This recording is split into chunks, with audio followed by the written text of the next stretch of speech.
안녕하세요. 국내 유일의 리더십 전문 채널 리더TV 리더십 자키 유승용입니다. 오늘은 저희가 지난주에 제주 탐나라 공화국에 리더십 1박 2일 상상 캠프를 다녀왔는데요. 일명 제주 탐나라 미스터리 워크숍. 다양한 일들, 미스터리한 일들이 있었는데요. 함께 했던 분을 한번 모시고 이야기를 좀 나눠보도록 하겠습니다. 삼성코닝 전 IT 그룹장을 하셨죠. 이성우 대표님이신데요. 오늘부로 리더피아 리더십 연구소 소장님으로 오늘부로 취임을 하셨습니다. 오늘 이성우 대표님 모셨습니다. 인사 말씀 드리도록 하겠습니다. 네, 안녕하십니까, 이성우입니다. 예, 유승용 대표로부터 이제 통보받은 그래서 그거는 간단합니다. 요번에 우리 그 워크숍을 갔다 온 슬로건이죠. 돌을 던지고 길을 물어라. 통보를 받고 그러면 돌을 던지고 길을 찾아가자 해서 수락을 하였습니다. 어떻게 그래도 뭐 리더피아가 하는 투어는 항상 이렇게 참여를 하시는 것 같습니다. 어떤 특별한 이유가 있으십니까? 일단 재미가 있으니까요. 저 때문에. 네. 뭐 요즘 하는 일이 재미가 있어야 된다 그러잖아요. 아무리 뭐 저기 지식이 높고 뭐하고 해도 재미가 없으면 안 된다고 하는데 저 입장에서도 사실 이전에 제가 몸담았던 조직하고는 다르게 여기를 오게 되면은 참 다양한 부류의 업종, 그 다음에 다양한 사람들을 만나고 거기서 또 새로운 걸 많이 배우고 해서 재미가 있기 때문에 열심히 이제 적극적으로 참여하고 있는 거죠. 네. 탐나라에서 미래를 보다 라는 제목으로 탐나라 그 미스터리 워크숍의 어떤 그 소감을 또 후기를 여러 가지 우리가 이제 참가자들이나 다녀오지 않은 분들도 보시면은 여러 가지 인사이트를 얻을 수 있는 간단한 소감을 먼저 좀 말씀해 주시면은. 네. 이제 가기 전에 제목부터가 미스테리 상상 해갖고 사실 뭐 일정이니 뭐니다 공유가 안 됐었잖아요. 그렇죠. 그래서 참 재밌다. 진짜 무슨 일이 벌어질까 그런 생각을 했는데 도착하니 그날 날씨 역시 비가 오다 바람 불다 하면서 약간 미스테리한 그런 날씨였죠. 맞습니다. 그때 이제 그 강우현 대표가 남이섬 바꿔놓은 거를 한참 뒤에 가서 이제 보고 왔는데 춘천 남이섬. 그렇죠. 그걸 느낀 다음에 탐나라 공화국은 만들고 있는 중이었기 때문에 오히려 더 색다른 거를 느꼈죠. 다 만들어 놓은 게 아니라 만들어가는 과정에서 이 강우현 대표라는 분이 무슨 고민을 하고 무슨 생각과 철학으로 이걸 만들어가는지를 눈으로 확인할 수 있었어 갖고 좀 재미가 있었습니다. 그래서 다녀오신 뒤에 탐나라에서 미래를 보다 한 4가지로 일단 정리를 했습니다. 그래서 첫 번째로 이번에 그 제주 탐나라 미스터리 워크숍을 다녀오면서 돈이 아닌 가치를 추구해야 된다. 우리가 은연중에 이제 일종의 상식 비슷하게 돼버린 게 있는데 흔히 기업의 목적이 뭐냐 했을 때 돈을 버는 것이다. 내지는 이윤 추구다. 돈 되느냐? 돈이 안 되면은 일단 우선순위에서 빠져나가고 그러다 보니까는 회사가 조금만이라도 어려워지면은 사업 구조조정이다. 하지만은 그 구조조정이 결국은 인건비 줄인다 해서 사람부터 자르고 그리고 또한 그 돈만 먼저 추구하다 보니까 이상 비정상적인 기업이 나오는 거죠. 그러면서도 또 일각에서는 경영은 사람이다. 뭐 사람을 만드는 게 경영의 목적이다. 회사의 목적이다. 했는데 그럼 어떻게 되는 걸까? 했을 때 그 강우현 대표의 그 탐나라 공화국을 건설해고 하는 과정을 보니 일단 돈은 최소한으로 가져간다. 돈보다는 내가 여기 이 돌밖에 없는 땅을 나름대로 자기들의 생각과 그 다음에 가치를 만들어내기 위해서 요즘 말로 표현하고는 맨 땅에 헤딩하듯이 힘든 과정을 그것도 즐기면서 해가는 과정을 보게 되다 보니까 만약에 그분이 이 탐나라 공화국을 만들어서 연간 수입 얼마, 뭐 향후 몇 년 동안 현금 흐름 얼마 이런 거를 목표로 했었다고 하면 그분이 설명하는 데도 나왔죠. 만약에 돈 갖고 시작했으면은 오픈할 때쯤 돼서 더 많은 돈이 들어가면서 오히려 거기서 헤어나지 못했을 거다. 하지만 우리는 돈은 하여튼 적게 가져간다. 근데 만들어야 된다. 하다 보니까 우리 인간의 최대 강점이 아이디어와 상상력이 나오면서 그러한 문제들을 하나씩 해결해가는 물론 힘들죠. 네. 땅 짓고 헤엄치는 게 제일 좋을 것 같은데 그렇죠. 예. 땅 짓고 헤엄치면 또 부작용이 있고 하지만 사람들이기 때문에 그렇게 힘들게 했을 때 또 보람을 느끼면서 자 돈보다는 중요한 가치, 보람 이런 걸 느끼게 되는 네. 그 과정을 보면서 맞다. 지금 우리가 현재 처한 현실이 전 세계적으로 너무 자본주의가 극도로 발달되다 보니 이 양극화 그 다음에 모든 걸 돈으로다가 판단을 하기 때문에 오는 부작용 했는데 앞으로 이제 우리는 기업도 그렇고 가치를 추구하면서 사람들이 뭔가 그 가치를 만들어가는 그런 일들을 하는 게 방향이 아닐까. 이번에 그 제주 탐나라 특히 그 보셨을 때 특히 강우현 회장이 이끈 어떤 탐나라의 여러 가지 어떤 그런 결과물들이나 여러 가지 그 스토리들이 특별히 좀 느낀 어떤 가치가 있나요? 이 탐나라가 이런 가치를 추구하고 있구나 이런 부분. 간단하죠. 뭐 사람이 중요하다. 네. 사람이 자산이다라는 걸 갖다가 탐나라에서 막 네. 그 함께 일하고 있는 구성원. 그렇죠.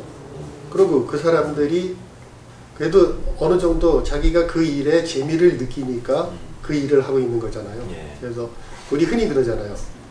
내가 돈을 내고 운동을 하면은 운동이고 돈을 받고 하면은 노동이다. 그래서 뭐 골프 같은 거 칠 때 치러 가는 사람은 돈을 내니까 운동이고 캐디는 그 캐디피를 받으니까 노동이고 이렇게 서로 생각이 다르다 이런 얘기가 있듯이 거기에 이제 그 직원들 역시 그 일이 재미있고 나름대로 뭐 보람을 느끼니까 일을 하고 있는 거죠. 물론 네. 그게 안 맞으면 떠난 테지만 일단 남아서 일하는 사람들은 네. 이제 그러한 것을 받기 때문에 할 테고 그렇다고 하면은 우리도 요즘 뭐 앞으로 미래 세상은 뭐 애들이 장난감 갖고 놀듯이 뭔가 유희를 즐기면서 일할 수 있도록 해야 창의력이 발현되고 창조 가능해진다 하듯이 그러면 그걸 먼저 실천을 해보자 이거죠. 그거를 몸소 실천하고 있다는 거가 앞으로 우리한테 좀 메시지를 전달하는 게 아닐까. 머릿속에만 있는 게 아니라 실제 행동을 하는. 예, 저희가 이제 첫 번째 돈이 아닌 가치를 추구해야 된다. 이제 이런 메시지를 이제 말씀을 주셨고요. 두 번째도 상당히 또 주는 메시지가 있는 것 같은데, 인문학이 미래를 보는 프리즘이다. 라는 어떤 그런 말씀을 하셨습니다. 우리가 이제 인문학이 중요하다. 앞으로는 인성이 중요하다. 이런 얘기들을 많이 하지만, 그럼 그걸 어떻게 대응하느냐 하면은, 뭐 유명한 사람 초빙해서 강의를 듣든가, 아니면은 뭐 고전을 읽든가, 이런 식으로 학습 개념으로 들어가는 거죠. 뭘 먼저 배워야지 된다 하는. 근데 그렇게 하다 보면은 뭔가가 허전해서 사람들이 금방 실증을 내고. 근데 이 인문학이 어떤 효과가 있을까? 그거에 대해서들 늘 궁금해 했었는데, 탐나라공화국이 그 직원들하고 같이 일을 하는 걸 보면서, 이 부분이 바로 인문학이 해줘야 될 역할이구나. 자, 직원들의 능력을 알아차리고 적재적소에 배치를 하는 거가 제일 먼저 해야 되는 일인데 이 사람들이 갖고 있는 숨은 역량이라든지 능력이 눈에 보이지가 않거든요. 그 생각을 했어요. 보이지 않는 게 뭐가 있을까? 우리 맨날 접하는 빛도 보이지 않거든요. 그러면 우리가 옛날에는 빛은 보이지도 않는데 참 신기한 물질이네 했었던 거죠. 근데 1666년인가 아이작 뉴턴이 프리즘을 발명을 한 거죠. 네. 그랬더니 그 아무것도 안 보이던 빛이 갑자기 7빛깔의 무지개 색깔이 나타나면서 물론 그 밖에도 보이지 않는 빛이 있지만 우리가 빛은 그냥 투명한 게 아니고 저런 게 있구나 하는 걸 봤거든요. 그럼 이 개념을 한번 인문학에다가 접목을 해본 거죠. 보이지 않는 직원들의 잠재력을 여지껏은 저거였죠. 보이는 거는 뭐냐면 스킬이었어요. 그 사람들의 이제 능숙한 뭐 손놀림이라든지 뭐 문서 작성 능력이라든지 뭐 이런 그런 쪽으로만 봤었지만 보이지 않는 역량을 어떻게 끌어낼 거냐 했을 때 결국 인문학적인 소양을 갖추고 배려, 정지 뭐 이러한 각종 가치들을 몸소 실천을 하니까 우리가 생각하지 못했던 아이디어들이 막 나오는 거잖아요. 실제로 가서 보면은 돈이 없는데 어떻게 저런 걸 만들 수 있을까 하면 뭐 재활용 그렇죠. 제품을 가지고서는 오히려 새로운 디자인을 통해서 전에 상상할 수 없었던, 그러니까 버려야지 될 거가 갑자기 작품으로 그렇죠. 저기 탄생을 하고, 그래서 그러한 것이 어떻게 가능했을까 하면 결국 뭐 인문학이라고 하면은 특정 학문만이 아니라 인간에 관련된 모든 게 포함이 되잖아요. 예술도 포함되고. 그러니까 그 인문학을 통해서 진짜 사람의 본성이 뭔지, 그 다음에 사람들이 추구하는 게 뭔지, 그거를 잘 가리키기만 하는 게 아니라 실천할 수 있도록 해주는 것이 앞으로 우리가 진짜 많이 노력을 기울여야 할 부분이 아니냐. 그래서 이걸 통해서 우리는 이전에 우리가 못 봤던 새로운 세상을 만들어내고 하기 때문에 그 일종의 미래를 보려면은 인문학을 좀 제대로 실천을 하자. 그런 뜻이죠. 이 내용이 지금 리더피아 시어로의 미스터리 워크숍 후기 기사에 이제 실릴 겁니다. 자세한 이 한 10매 정도의 그 아주 긴 내용이니까요. 오늘 저희가 말씀 중에 좀 궁금한 내용이나 자세한 내용들은 리더피아 시어를 보시면 또 알 수가 있습니다. 저는 이제 그 저희가 나리지 워커라 했죠. 이제 지식 근로자. 그 피터 드래커인가요? 동명대가 피터 드래커가 이제 지식 근로자라는 용어를 써서 한때 그 지식 근로자라는 어떤 관련된 책이나 그게 기업 경영에 엄청나게 유행된 어떤 그런 이제 말이었어요. 컬처 워커, 문화 근로자가 미래를 창조하는 만드는 이제 경쟁력이다. 이제 문화 근로자 이거 어떤 말이십니까? 문화 근로자가 뭘 말하는 건지. 이제 저 같은 경우 1985년도에 이제 처음 직장 생활을 시작을 했었거든요. 그럼 그때 당시에만 해도 우리 사회 언론에 보도될 때 그 블루워커, 무슨 푸른색 청바지나 이런 작업복을 입은 사람들, 그래서 블루워커, 블루칼라를 말씀. 네, 그렇죠. 블루칼라, 네, 블루칼라 워커하고 얘기를 했었어요. 그러다가 조금 있으니까는 화이트 칼라 얘기가 또 나와요. 그래서 화이트 칼라는 주로 사무실에서 근무하는데 그게 왜 그랬냐면은 자 이제 회사가 주로 물건을 만드는 것 중심으로 생겼다가 이게 커지면서 그를 지원하기 위한 간접 조직들이 막 생겨나게 됐잖아요. 그러다 보니까는 간접 조직들은 주로 사무실에 앉아서 이제 그 지원 업무를 하다 보니까 하얀색 와이셔츠에 넥타이 메고 정장 입고 그런 식으로 이제 했어갖고, 근데 이제 블루칼라 워커는 주로 기계를 다뤘는데 뭐 하여튼 자동화 이런 게 되면서 생산성을 높였어요. 그러니까 제조의 생산성.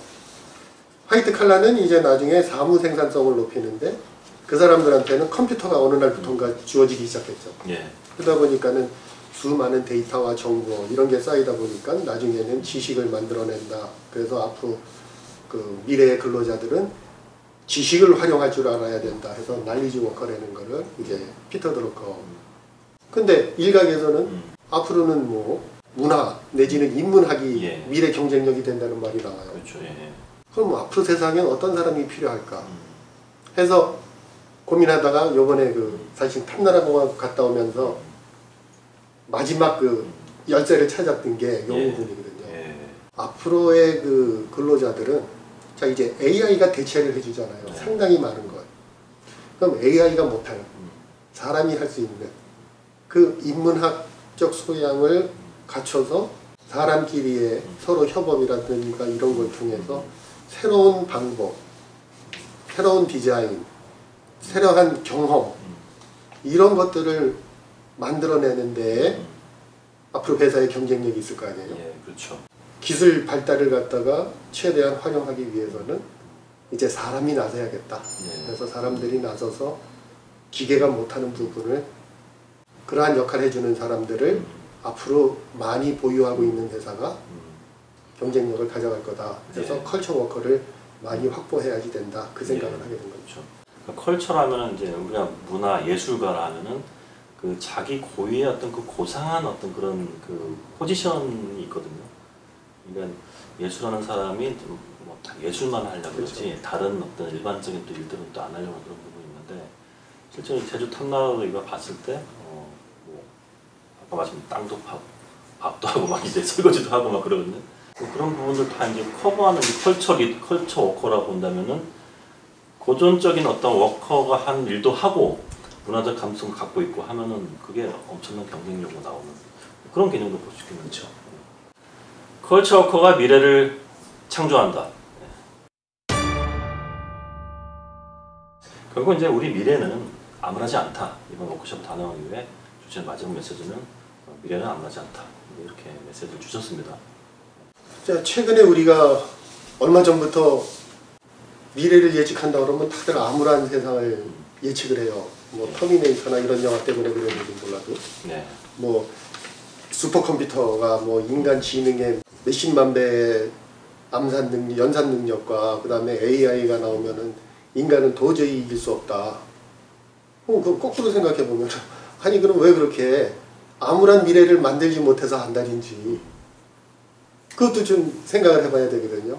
근데 이제 이번에 그 탐나라공화국에서 하는 걸 보고서 저런 식으로 이제 우리가 인간 본연의 모습으로 돌아가서 인문학적 소양을 갖추고 우리 인간들이 할 수 있는 걸 인간들끼리 하게 되면 흔히 그런 얘기 하잖아요. 또 미래를 긍정적으로 바라보는 사람들은 사실 우리 인류가 현재 갖고 있는 기술만 갖고도 먹고 살고 하기에는 충분한 생산성을 갖다가 6배 정도 갖고 있다는 거예요. 그럼 쉬운 얘기로 더 이상 발전 안 해도 되거든요. 근데 항상 그게 문제거든요. 옛날서부터 문명이 발달한다. 역사상. 문명이 발달한다는 거는 좀 비약해서 말하면 사치품이 많아지는 게 문명이 발달한다는 거예요. 굳이 우리 살아가는데 없어도 되는 것들을 만들어내려고 그렇게 해서 한 푼이라도 더 벌려고 하다 보니까 없어도 되는. 그러니까 여지껏 우리는 너무 문명을 발달시키려고 노력을 해왔기 때문에 그러한 암울한 세상을 갖다가 자꾸 내다봤지만 문화를 발달시키려고 노력을 하게 되면 그건 결국 사람이 해야 되잖아요. 그렇죠. 그러면 그렇게 생산성이 이미 충분히 많이 남으면 그리고 앞으로 이제 AI나 로봇 이런 것들이 다 만들어지게 되면 우리 인간한테는 사실 시간이 남는 거죠. 그러면 남는 시간에 그냥 노는 게 아니라 아까처럼 그 서로들 가치를 추구하는 일에 매달리게 되면은 이제 그때는 노동이 아니고 일이 되는 거죠. 취미가 되는 거죠. 쉽게 얘기하면. 그래서 그러한 쪽 자꾸 문명을 발달시키는 것보다는 문화를 발달시키는 쪽으로 경험을 판매해야 된다. 뭐라 피지컬한 물건이나 이런 것보다는 재미, 경험 이런 걸 갖다가 만들어내는 기업이 인기를 끌 것이다. 이런 말들이 다 그렇게 일맥상통하면서 얽혀지는 것 같아요. 그래서 그런 걸 보면은 그 이어령 교수가 전 교수 문화부 장관이었죠. 그분이 한창 인공지능이 우리 인류를 뭐 이제 파괴할 거다 뭐다 할 때 하신 말씀이 있어요. 말하고 사람하고 한번 뛰어보라고. 당연히 말을 못 이긴다. 근데 우리 인류는 말을 올라탔다. 그러고 난 다음에 이전에는 갈 수 없었던 먼 곳까지 가면서 더 넓은 세상을 보고 영토를 넓히고 발전을 해왔다. 우리가 AI나 로봇을 그런 식으로 어떻게 활용할 건지를 생각을 하면 되는 거지 너무 두려워할 필요는 없다. 특별히 이번에 제주 탐나라를 쭉 둘러보시고 또 강훈 사장의 그 원맨쇼를 보시면서 가장 좀 인상 깊었던 장면이나 내용? 이분이 이제 땅을 파다가 계곡을 계속 파다 보니까 바위였는데 계속 파다 보니까 이제 흙이 나오고 그래서 그 흙을 옆에다 하면서 나이아 가란지를 만들었대요. 주역의 괴 중에 산택손이라는 게 있거든요. 우리는 흔히 손에 손 그러면 그게 이제 손에 볼 손 그런 거거든요. 손에 그러면은 뭐 누구한테인가 뺏기는 걸 생각하지만 그게 산하고 연못이거든요. 연못을 만들려면 땅을 파야 되잖아요. 그 파낸 땅을 옆에다가 쌓다 보니까 산이 됐더라. 이제 그러한 설력이 의미를 갖는 게 그 산택손이거든요. 쉽게 얘기하면 덜어내야. 덜어내면은 나중에 지금은 손해보는 것 같지만 채울 수 있다. 하는데 그거를 그 나이아 가라 폭포하고 그 밑에 그 인공적으로 만든 근데 시멘트가 들어간 그러한 협곡이 아니잖아요. 예. 그냥 자연을 파서 만든 협곡. 그 장면을 보면서 역시 그 주역에서 얘기하는 그 하나하나도 이렇게 우리가 또 네. 개인적으로도 활용할 수 있는 그러한 모습이 있구나. 예. 이번에 그 한 20여 분 탐나라 공화국의 미스터리 워크숍을 함께 해주셨는데요. 이렇게 돌을 함께 던져주신 이성우 대표님께서 이렇게 정리를 또 한번 해주시니까 상당히 우리 1박 2일 미스터리 워크숍이 상당히 정리가 잘 되는 것 같고, 상상 디자이너 강호영과 함께하는 제주 탐나라 미스터리 워크숍, 리더파 독자님들과 리더TV 시청자들 앞에 이렇게 선보이는 그런 장을 마련하도록 하겠습니다. 예, 이것으로 마치겠습니다. 그럼 나도 해야 돼.